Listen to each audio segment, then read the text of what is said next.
Revision में हम लोग कवर करने वाले हैं climates of India in 15 minutes. तो आओ भैया आज जरा इंडिया के मौसम को, इंडिया के क्लाइमेट को चमकाते हैं। सबसे पहले यार बात करें इंडिया की, तो इंडिया में बहुत डाइवर्स क्लाइमेट है। आप देखोगे नॉर्थ में हिमालयाज में फ्रीजिंग कोल्ड है, तो राजस्थान के थार डेजर्ट में भाई बहुत गर्मी है, मुंबई में बहुत तेज बारिश है। तो हमारे नॉर्थ ईस्ट में वो रीजन है जहां इंडिया नहीं वर्ल्ड की सबसे ज्यादा बारिश होती है। तो बात करते हैं सबसे पहले वेदर, सीजन्स और क्लाइमेट क्या होता है। देखो what is weather. Weather is something जो शॉर्ट टर्म के लिए है ना, जो दिन पे दिन चेंज होता है। भाई सुबह थोड़ी सनी था, शाम को थोड़ा विंडी हो गया, इवनिंग आते आते रेनी हो गया। तो what is weather. Weather is what we experience day to day, है ना। It is a short term phenomena. But what is climate. Climate is a long term phenomena. जब आप 10, 20, 30 साल के वेदर का एवरेज लेते हो तो उस पर्टिकुलर रीजन का क्लाइमेट समझ में आता है कि हाँ भैया इंडिया का क्लाइमेट जो है वो मॉनसून टाइप का है।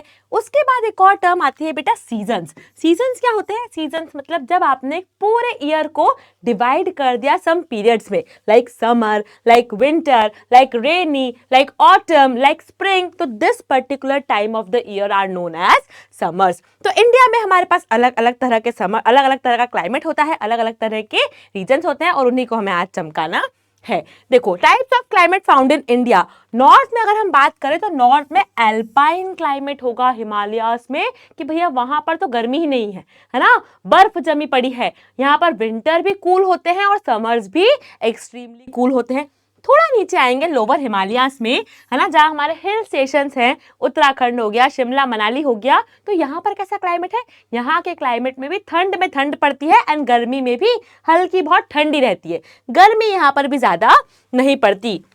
Moderate winters and warm summers, इसे कहते हैं टेम्परेट। ठीक है, फिर नीचे आएंगे हम नॉर्दर्न प्लेन्स में, तो यहाँ सब ट्रॉपिकल टाइप का क्लाइमेट होता है। यहाँ पर गर्मी भी बहुत ज्यादा पड़ती है और ठंडी भी बहुत ज्यादा पड़ती है। बात करें हम वेस्टर्न इंडिया की, राजस्थान तरफ की, बात करें थार डेजर्ट राजस्थान तरफ की, तो यहाँ पर तो भैया नो बारिश, है ना, no rainfall, very minimal rainfall यहाँ होती है। गर्मी बहुत तेज यहाँ पर देखने को मिलती है। इस टाइप के क्लाइमेट को कहते हैं बेटा एरिड क्लाइमेट। क्या कहते हैं, एरिड क्लाइमेट। अब मैं बात करूं अगर हमारे पूरे साउथ इंडिया की, तो पूरे साउथ इंडिया में विंटर्स माइल्ड होंगे। Winters will be always mild, है ना। साउथ इंडिया में इतनी ठंडी नहीं पड़ती है, विंटर्स क्या रहेंगे, माइल्ड रहेंगे। अब अगर मैं बात करूं इस रीजन की, वेस्टर्न स्ट्रिप की, तो यहां बहुत बारिश होती है। Why, because it is near to the ocean area. अभी आगे समझेंगे कि इंडिया में बारिश कैसे होती है, बट अभी याद रखो कि वेस्टर्न स्ट्रिप पे हमारे यहाँ बहुत तेज बारिश होती है, इसीलिए इसे tropical wet type of climate भी कहा जाता है। बात करें डेक्कन प्लेट्यू की, डेक्कन प्लेट्यू मतलब ये वाला region, this, let me change the colour, this region, ये जो रीजन है हमारा, this region is the Deccan plateau. यहाँ पर कैसा क्लाइमेट है बेटा, यहाँ पर सेमी एरिड क्लाइमेट है। कैसा क्लाइमेट कि summers are hot, winters are pleasant and monsoon range थोड़ी रहेगी। ठीक है, तो यहाँ बहुत तेज बारिश नहीं होती है, समर्स गर्म रहते हैं, विंटर्स हमेशा कैसे रहेंगे, माइल्ड या प्लेजेंट। बात करें भैया ईस्टर्न इंडिया की, जो हमारा पार्ट बच गया ईस्ट इंडिया और थोड़ा बहुत ये वाला जो पार्ट ऑफ इंडिया है, यहाँ पर ट्रॉपिकल क्लाइमेट होता है, माइल्ड विंटर्स, ट्रस्ट मी, तीनों में क्या रहेगा, माइल्ड विंटर्स रहेंगे। Distinctive wet and dry period, यहाँ पर बारिश कैसी होती है, ऑल्टरनेट, कि थोड़ा समय बारिश हुई फिर ड्राई पीरियड आ गया, फिर बारिश हुई फिर ड्राई पीरियड आ गया। तो alternate dry and wet season आपको यहाँ देखने को मिलेगा। तो this is the diversity of climate of India. बात करें कि भैया ये मैम इतना चेंजेस होता क्यों है, व्हाट आर द फैक्टर्स, क्या क्या फैक्टर्स हैं जो इस क्लाइमेट को अफेक्ट करते हैं। सबसे पहला फैक्टर हो गया बेटा लैटिट्यूड। जितना तुम इक्वेटर के पास रहोगे उतने गर्म रहोगे, जितना इक्वेटर से दूर जाओगे उतने ठंडे होते जाओगे। क्यों, बिकॉज जो सन रेज है वो हमारे अर्थ के इक्वेटर पे डायरेक्टली हिट करती है, तो इसीलिए अर्थ इक्वेटर के आसपास गर्म रहोगे, दूर जाओगे ठंडे हो जाओगे। इसीलिए तो यहाँ हमारा इक्वेटर है और ये एरिया इक्वेटर के पास है, इसीलिए यहाँ पर ठंडी ज्यादा नहीं पड़ती, ठंडी ऊपर पड़ती है। बात करें एल्टीट्यूड की, एल्टीट्यूड मतलब हाइट, जितना हाइट पर जाओगे टेम्परेचर उतना कम होता जाएगा। क्यों? बिकॉज अपर एटमॉस्फेयर में जो एयर है, जो हवा है, वो पतली हो जाती है।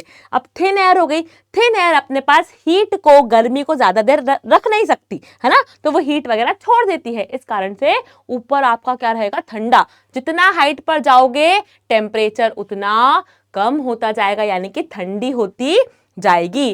Proximity to the sea, very very important point. जितना नदी, जितना ओशन, जितना सी के पास रहोगे उतना मॉडरेट टेम्परेचर रहेगा। मॉडरेट मतलब क्या? कि वहां कोई एक्सट्रीम इफेक्ट नहीं दिखेगा, कि ना बहुत तेज गर्मी ना बहुत तेज ठंड, ठीक है, कुछ बहुत तेज नहीं होगा। अगर आप नदी के पास हो, सी के पास हो, सी का शांत स्वभाव है ना, तो वहां कुछ बहुत तेज, बहुत भयंकर नहीं होगा। लैंड पर अगर आप हो, दिल्ली में बहुत तेज ठंड पड़ती है, मुंबई में नहीं पड़ती। क्यों भैया? क्योंकि दिल्ली बिल्कुल लैंड के पास है, आसपास लैंड ही लैंड है, तो बहुत ठंड पड़ेगी, बहुत गर्मी पड़ेगी। लेकिन मुंबई कोस्टल रीजन में है ना, ओशन के पास है, इसीलिए बहुत तेज ठंड, बहुत तेज गर्मी वहां नहीं पड़ेगी। हमेशा ध्यान रखना, ओशन के पास हमेशा मॉडरेट इफेक्ट रहेगा, कभी एक्सट्रीम या भयंकर इफेक्ट नहीं रहेगा। विंड की बात करें या ओशन करंट्स की बात करें, तो भैया जहां ठंडी हवा रहेगी वहां का क्लाइमेट टेम्परेचर ठंडा हो जाएगा, जहां गर्म हवा आएगी वहां का क्लाइमेट टेम्परेचर गर्म हो जाएगा। टोपोग्राफी की बात करें भैया, टोपोग्राफी से मैंने तुम्हें कहा कि प्लेन, जितने तुम प्लेन एरिया में रहोगे उतना तुम्हारा मॉडरेट टेम्परेचर रहेगा। जैसे जैसे आप हाइट पर जाओगे, है ना, जैसे जैसे आप एल्टीट्यूड पर चढ़ोगे, वैसे वैसे टेम्परेचर क्या होता जाएगा? कम होता जाएगा। एक और यहाँ पर टर्म आती है बेटा, माइक्रो क्लाइमेट। आजकल थोड़ा नया नया ट्रेंड है। माइक्रो क्लाइमेट क्या होता है? एक छोटे से रीजन का क्लाइमेट, है ना। अभी आप देखोगे कि हमारे इंडिया में बहुत लंबी लंबी बिल्डिंगें बनने लगी है ना, 20 टावर्स, 25 टावर्स। तो इसके कारण क्या होता है ना कि भाई पेड़ पौधे सब काट दिए गए हैं शहरों में, तो उस पर्टिकुलर शहर में बहुत हीट ट्रैप हो जाती है ना। वो सीमेंट की रोड, सीमेंट की बिल्डिंग अपने पास बहुत हीट रख लेती है और वो बहुत गर्म लगने लगता है वहाँ। गर्मियों में आप एसी के बिना रह ही नहीं पाते हो। तो पर्टिकुलर छोटे से एरिया का क्लाइमेट को हम क्या कहते हैं? माइक्रो क्लाइमेट कहते हैं। यूजुअली आपको ये फिनोमिना अर्बन एरिया, शहरी इलाकों में देखने को मिलेगा। बात करें अब इंडियन मॉनसून की, कि मैम बारिश में जो है पानी कैसे गिरता है, तो ध्यान से जरा इधर सुनिएगा, बिल्कुल ध्यान से सुनिएगा कि आप सभी को पता होगा इंडिया में बारिश कब होती है? गर्मियों के बाद। तो गर्मियों का दिन था, गर्मियों का दिन था, ध्यान सभी का इधर होना चाहिए कि गर्मियों का दिन था भैया। और मैंने कहा कि गर्मियों के दिन में, और यहाँ हम पानी बना देते हैं, है ना, हमारा इंडियन ओशन बना देते हैं। अब गर्मियों के दिन में क्या हुआ? पानी के पास वो टेम्परेचर कैसा रहा? मॉडरेट रहा, लो टेम्परेचर, लो टेम्परेचर। लेकिन लैंड पर टेम्परेचर क्या हो गया? हाई हो गया। जैसा मैंने तुम्हें कहा कि हमेशा जो ओशन है, नदी है, वो मॉडरेट रहेगी, कभी एकदम एक्सट्रीम नहीं चलेगी। यहाँ लो टेम्परेचर रहा, यहाँ पर गर्मी के कारण हाई टेम्परेचर हो गया। लो टेम्परेचर मतलब प्रेशर हाई। जहां टेम्परेचर कम होगा प्रेशर ज्यादा होगा, टेम्परेचर कम होगा प्रेशर ज्यादा होगा। यहां पर प्रेशर क्या हो गया? कम हो गया, प्रेशर कम हो गया। अब हवा हमेशा कैसे चलती है बेटा? High pressure to low pressure, high pressure से लो प्रेशर में हवा चलेगी। और हमेशा ध्यान रखना है कि जब भी हवा नदियों से आएगी, जब भी हवा पानी से आएगी, अपने साथ हमेशा मॉइस्चर लेकर आएगी और इंडिया में झमझम बारिश करवाएगी। इस मॉनसून को कहते हैं साउथ वेस्ट मॉनसून। क्यों भैया? क्योंकि जो हवा आ रही है, ये जो विंड है, इसकी डायरेक्शन कैसी है? साउथ वेस्ट डायरेक्शन से ये आ रही है, इस कारण से इसे कहते हैं साउथ वेस्ट मॉनसून। अब मैम जाती कैसे है? बाय बाय भी तो होगी।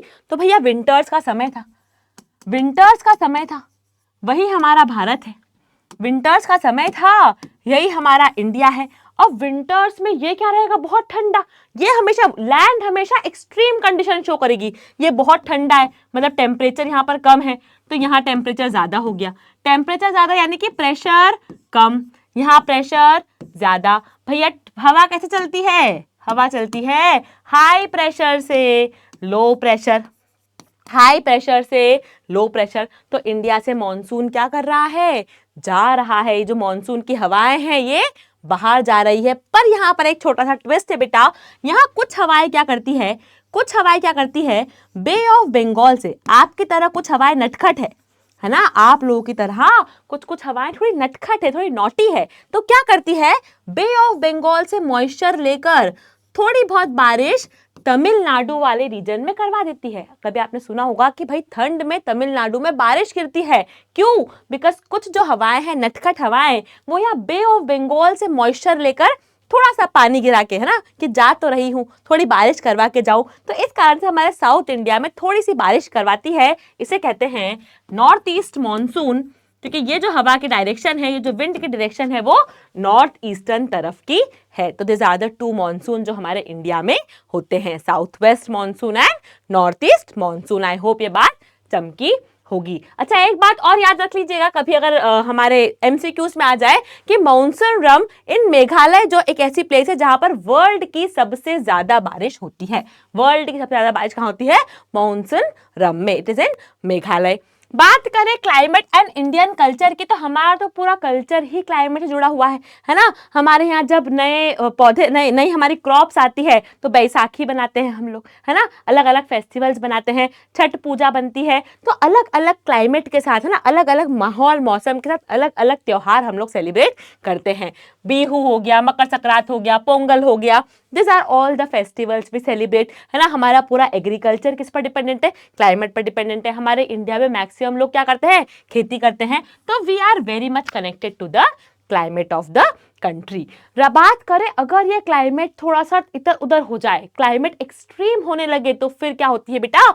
आपदाएं आती हैं, डिजास्टर्स होने लगते हैं, जैसे कि साइक्लोन, जैसे कि फ्लड, जैसे कि लैंडस्लाइड, जैसे कि फॉरेस्ट फायर, है ना। एनडीआरएफ जो हमारा देश का नेशनल डिजास्टर रिस्पॉन्स फंड है, इट इज स्पेशली ट्रेंड कि अगर कोई भी आपदा आती है तो वो क्या करे? जाके और रिलीफ दे पाए, है ना, जाके लोगों को बचा पाए। अब साइक्लोन क्या होता है? साइक्लोन में क्या होता है बेटा? कभी कभी ओशन में एक लो प्रेशर सिस्टम क्रिएट होता है। ध्यान से इधर देखिएगा कि भैया ये ओशन था, इस ओशन में मान लो कहीं यहाँ बीच में एक लो प्रेशर सिस्टम क्रिएट हो गया, इसको कहते हैं eye of the cyclone, eye of cyclone. जब भी लो प्रेशर सिस्टम क्रिएट होता है बेटा, तो आजू बाजू की हाई प्रेशर हवाएं सब यहां पर आने की कोशिश करेंगी, और ये इतनी स्पीड में आती है बेटा कि आपस में ही भिड़ जाती है, और जोर जोर से गोल गोल ये हवाएं घूमने लगती है ना, एकदम गोल गोल ये हवाएं घूमने लगती है, और इसे कहते हैं साइक्लोन का आना। ठीक है, तो ये होता है because of low pressure system created in the ocean. Flood आ गई, है ना, बहुत तेज बारिश हो गई तो बाढ़ आ गई। हम देखते हैं, आए दिन देखते हैं उत्तराखंड में, हमारे असम वाले एरिया में बाढ़ें आ जाती हैं। ठीक है, लैंडस्लाइड आ गई, हमने पेड़ों को काटा और लैंड खसक गई। ठीक है, लैंडस्लाइड आ जाना। फॉरेस्ट फायर क्या होती है कि जब बहुत ड्राई, है ना, फॉरेस्ट में बहुत ड्राइनेस होती है, तो एक छोटी सी चिंगारी से पूरा फॉरेस्ट जल जाता है। तो because of the extreme climate, because of global warming, क्या हो रहा है? डिजास्टर्स हमारे देश को देखने पड़ रहे हैं। तो फाइनली अगर हम बात करें, एक और चीज हमें दिखाऊंगी, green house effect. Green house effect क्या होता है बेटा? कि जब क्या होता है, ग्रीन हाउस गैसेस होती हैं कुछ जो अपने पास हीट ट्रैप करती है, जैसे कार्बन डाइऑक्साइड, क्लोरोफ्लोरोकार्बन। तो जब ये गैसेस एटमॉस्फेयर में बढ़ने लगती है तो बहुत ज्यादा ये लोग हीट ट्रैप करती हैं, और इस हीट के कारण हमारे ग्लेशियर्स मेल्ट हो रहे हैं, है ना, फ्लड आ रही है। तो इन सब चीजों के कारण क्या हो रहा है बेटा? हमारा क्लाइमेट काफी ज्यादा असंतुलित हो रहा है, काफी ज्यादा उसमें चेंजेस आ रहे हैं। तो you and me, we as a new generation, हमें ध्यान रखना है कि we should plant more trees, है ना। हम हाइब्रिड व्हीकल्स का, हम इलेक्ट्रिक व्हीकल्स का यूज करें, हम कोशिश करें कि पॉल्यूशन कम हो, and we and government can together work on this. और हम क्लाइमेट ऑफ इंडिया को थोड़ा सा, जितना बेहतरीन हमारा क्लाइमेट है, जितना डाइवर्स है, उसको हम ऐसे ही मेंटेन कर सकते हैं। This is all about climate of India. I hope lecture चमका होगा, अगर चमका है तो कमेंट डाउन, चमक गया मैम। मिलूंगी अगले लेक्चर में। Bye bye, thank you.